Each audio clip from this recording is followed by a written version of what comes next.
কারণ আপনি অফিসে কাজ করেন, আপনি খান না, কিন্তু আপনার এক কলিগ খাচ্ছে, ওপেন খাচ্ছে, এবং এটা ভুক্তভোগী কিন্তু আছে। যখন কি গ্রহণ করবেন, আপনার ইমিউনিটি সিস্টেম যদি দুর্বল হয়, তাহলে আপনি সাথে সাথে এটা আক্রান্ত হবেন, যার ফলে 1.3 মিলিয়ন, অর্থাৎ মাদক একরকম চিকিৎসার আওতায়, আর ধূমপানের চিকিৎসা কিন্তু আর এক রকমের আওতায়।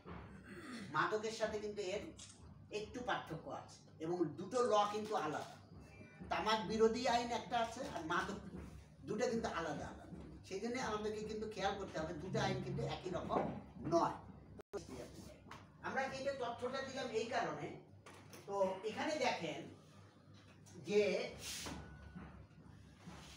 হু বলছে একটা গাইডলাইন দিয়েছে, ভাই একটু বসতে হবে। 60% বেশি মানুষ তামাকের নেশা ছাড়তে চায়। আপনি যে ধূমপান করে তাকে বলবেন, বলবেন ভাই এটা ছাড়তে চাই কিন্তু পারতেছি না।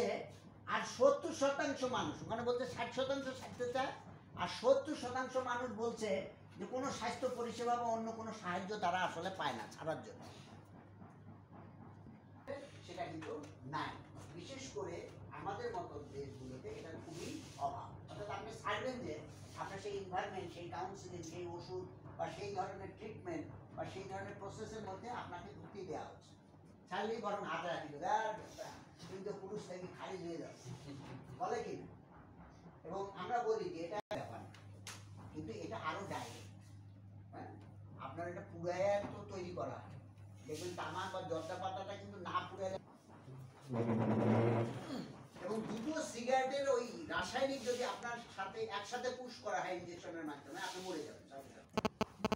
তো সেই নিকোটিন কিন্তু, বা নিকোটিনের সাথে যে টার, সেটা আপনারা গ্রহণ করবেন। সেই জন্য তারা বলছে যে এই যে ওষুধগুলো হু প্রেসক্রাইব করছে, সেটার সাথে হু বলছে যে এটার সাথে কাউন্সিলিংও দরকার। এই থেরাপিটা নিতে বলছে, যে যাতে করে তোমার মধ্যে যে নিকোটিনের যে চাহিদা, সেটা পূরণ করবে, তোমাকে নক করবে। নিকোটিন এমন একটা বিষয় যে আপনার ব্রেনের মধ্যে যাওয়ার সাথে সাথে সে সিগারেট খাবে। আপনার একটু খুশি লাগতেছে, ওই সিগারেট। এটা কে নির্দেশ করছে? ওই যে নিকোটিন আপনার ভিতরে কিন্তু ব্রেনের মধ্যে স্থায়ী হয়ে গেছে, যার ফলে নিকোটিন আপনাকে টাইম টু টাইম নক করছে। কি যে তুমি খুব আনন্দিত এখন একটা সিগারেট খাবে, ভালো খাইছো, আজ মাংস পোলাও দিয়ে ভাত খেলাম, একটু সিগারেটটা না হলে হচ্ছে জমছে। এটা আপনার কোনো দোষ নেই। নিকোটিন একবার গ্রহণ করার সাথে সাথে ব্রেন এটাকে সাথে সাথে গ্রহণ করে ফেলে, এবং তখন সে আপনাকে সিগন্যাল দিতে থাকে টাইম টু টাইম, নক করে আপনি গ্রহণ করেন। হ্যাঁ, মানে ঠিক সুইচের মতো। হ্যাঁ, মানে অটো যেরকম আমরা করি না, যে আপনার রিমোট দিয়ে দিলেন চলছে, টাইম টু টাইম ও আপনাকে বলে দিচ্ছে, টাইমার সেট করা আছে।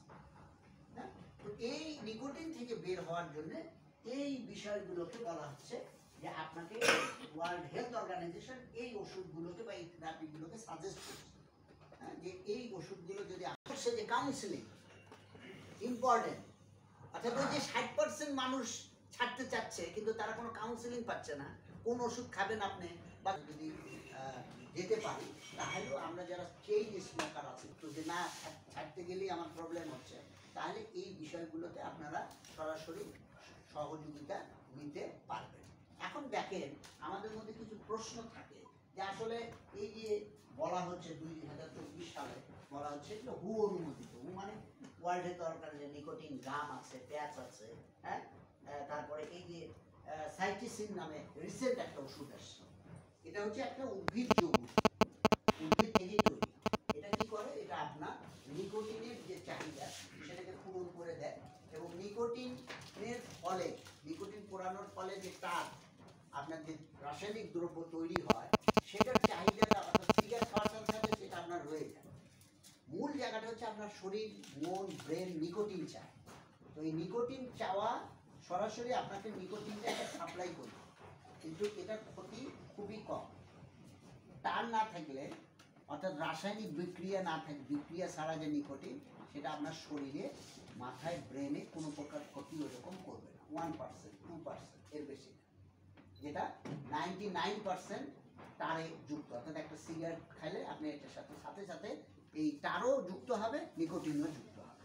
ওই জায়গা থেকে হু এটাকে বলছে যে আপনি যদি এগুলো গ্রহণ করেন, তাহলে এই জায়গায় আপনি